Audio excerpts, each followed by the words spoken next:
I've been nuts over trains basically my entire life. I'm old enough to have taken real passenger trains out of St. Paul's Union Depot in the late 1960s. And Mom and Dad loved finding tourist trains to ride on our road trips. And just like that, yep, I was hooked for life. Mix in that Santa bringing me my first Lionel train back in 1969. That's Grandma Beer hoisting a couple of the passenger cars her and Gramps gave me that Christmas. Oh, exciting. It was the Texas Special. Yep, still have it on display today in my office. And after all that, to call the rails would be forever in my blood. Today, I hardly ever miss a train show here in the Twin Cities. And over the past 20 years, I have been building a huge train layout in my basement. A project that will probably take me to my grave. Right in time, the big boy. Anyhow, recently I saw this beauty at a recent train show. Yep, that's the Union Pacific 4014, the big boy, in eye-popping O-scale. Could you imagine seeing this baby in real life? Well, well, well, guess what?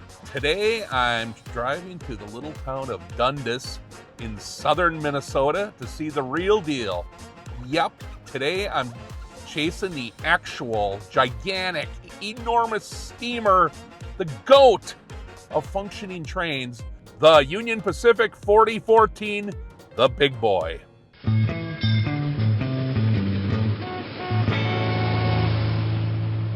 Well, it's the first time I've attempted to chase a steam locomotive with Big Blue, so this is new to me.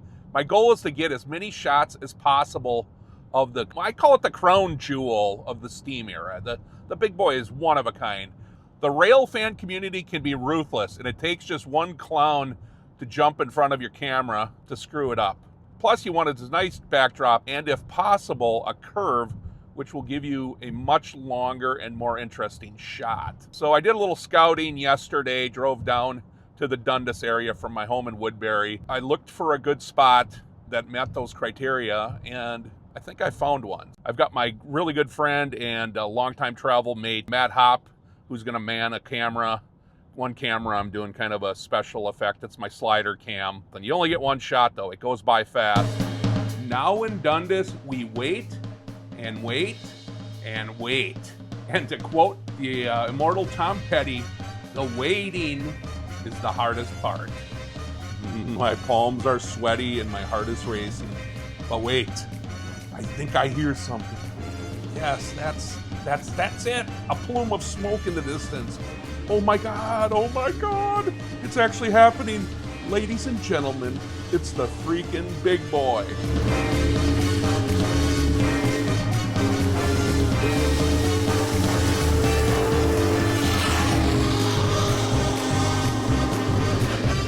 The ground is literally rumbling as this behemoth chugs past the cameras. This 4014 is the last of its kind still operating in the world. The UP Big Boys were built during the war years from 41 to 44. The original fleet consisted of 25 of these giants. Today, there are 7 left spread throughout the U.S., with this guy, the 4014, being the last still taking it to the tracks.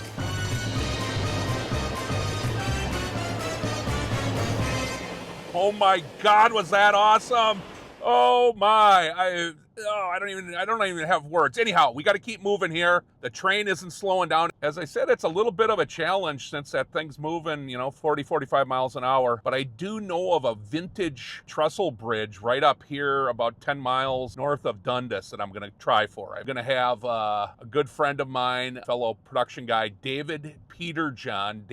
I call him David Peter Drone, because David's bringing his drone here today, and we're hoping to get a couple drone shots of the magnificent steamer. So let's see what happens. God, this is pretty great day for it. With barely a minute to spare, and David literally running up to the bridge to get his drone ready. Here it comes, big boy ahead. Oh, jeepers, it's a beauty. It's 333 feet long and weighs about 1.2 million pounds. Its wheel setup is a crazy articulated 4884. The boys were built for a country at war. They carried wartime freight, tanks, jeeps, artillery over the Wasatch Range from Ogden, Utah to Cheyenne, Wyoming. Imagine the power needed to climb that grade. Oh, that was awesome. Oh my God. So far, so good. David got some great stuff. He was so close to not getting that thing up, but you see the steam and you can hear it coming, and you got about a minute to move. So great 2 stops so far. Okay, now there won't be a stop for the big boy until St. Paul and the Union Depot. So it's gonna be real tough to get far enough ahead, get some footage before it gets to St. Paul. We want to get one more moving shot of the big boy steaming by, so that's the goal. I haven't scouted this, but I think there's a great little spot that runs along the Mississippi River in South St. Paul. I just got to find an area to pull over and stay somewhat within the speed limit here. Oh, again, I barely made it, but Matt is set with his camera, and I just got set with mine in the weeds. Sadly, Peter John, in his haste to set up here, crashed his drone, a victim of the chaos of this crazy chase. Dar she blows! Seeing this beauty is not only seeing the big boy, but it's also the magnificent Pullman passenger carriages it's pulling. How cool would it be to ride in those luxury liners from the 40s and 50s across the country? By the way, they are allowing people to visit them on major stops such as St. Paul, Minnesota. Okay, that was fun and a bit exhausting. I still got to go down to Union Depot in St. Paul to see this beast up close and personal. I'll just bring a wrench by. A huge crowd has gathered for this rock star. The crew is taking time to clean off the massive pistons and gears. Up close, this thing is even bigger and more impressive than I ever thought possible. The 4014 was built by the American Locomotive Company and called to duty in 1941. After help winning the war, he would go on to serve until December of 1961, well after the diesels replaced the mighty steamers. After traveling over 1 million miles, yes, I said million, it would be revived and reactivated in 2013 in Cheyenne, Wyoming. Okay, well, I guess I'll sleep well tonight. Got to get some rest for tomorrow. I'm following this guy into Wisconsin. Alrighty then, it's day 2. I got a good night's sleep, and now I'm heading to Lake Elmo, Minnesota. Yes, great old depot in Lake Elmo. All right, one thing I do know is that the big boy left St. Paul at 8 a.m. So I'm heading over to this beautiful Lake Elmo right there. Just a beautiful, very deep lake, by the way. Very deep, but great area. Anyhow, so I'm heading up to the Lake Elmo Depot area. Get there by 8:15. That should give me plenty of time to get set up. Today I'm going to be joined by my rail fan friend, Mr. Roundhouse Rick. And besides Roundhouse Rick, I'm also going to be meeting my brother Jim and his wife and my sister-in-law Deb over in Lake Elmo. Lake Elmo still has this great rail crossing here right by the Lake Elmo Inn. You can see some people are lined up. I'm going to just pull in right here. I'm here early enough, so we're going to set up next to this old train building here, and hopefully... All right, I set up 2 cameras today here in Lake Elmo, and here he comes. You really do, for a brief moment, feel like it's the early 1940s all over again, when the steam ruled the country, and it was really the best way to travel.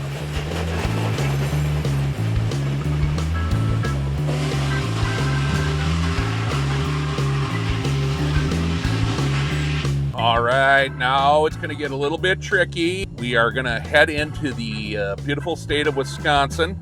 I know it's heading through Menominee, and there's a really cool area there to set up.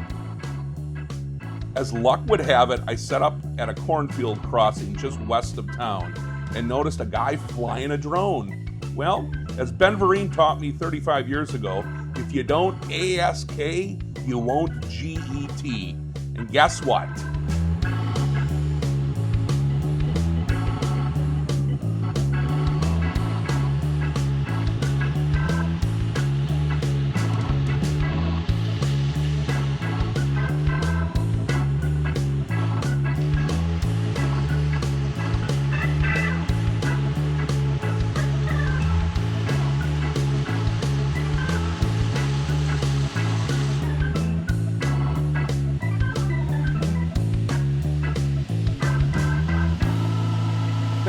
unknown drone guy. Your stuff was amazing.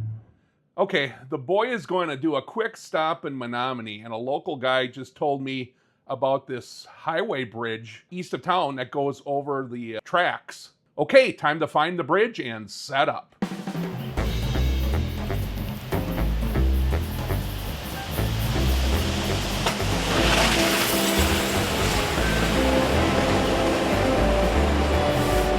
So I've got one more chance here before it stops in Altoona, and that's to head to the little tiny old railroad town of Elk Mound, Wisconsin, home of the Mounders. And here comes the big boy. I hope I'm not too close to the tracks. That is a thing, by the way. Always be really very careful when chasing trains.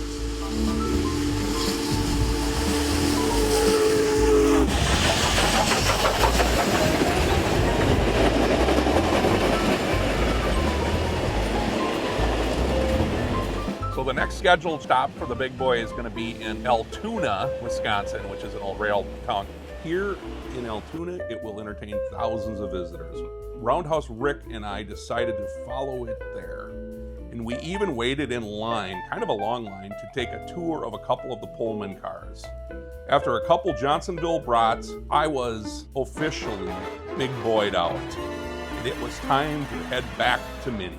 What a day, what a couple days. The big boy is kind of like Disneyland for us train folks. The last 2 days, I think I've put about 150 miles on Big Blue. What an experience to follow this absolute crown jewel of the steam era. It's unbelievable that it's still flying along these tracks at almost 80 years old. Just crazy. And that will be it. I definitely know what I'm going to be dreaming about tonight.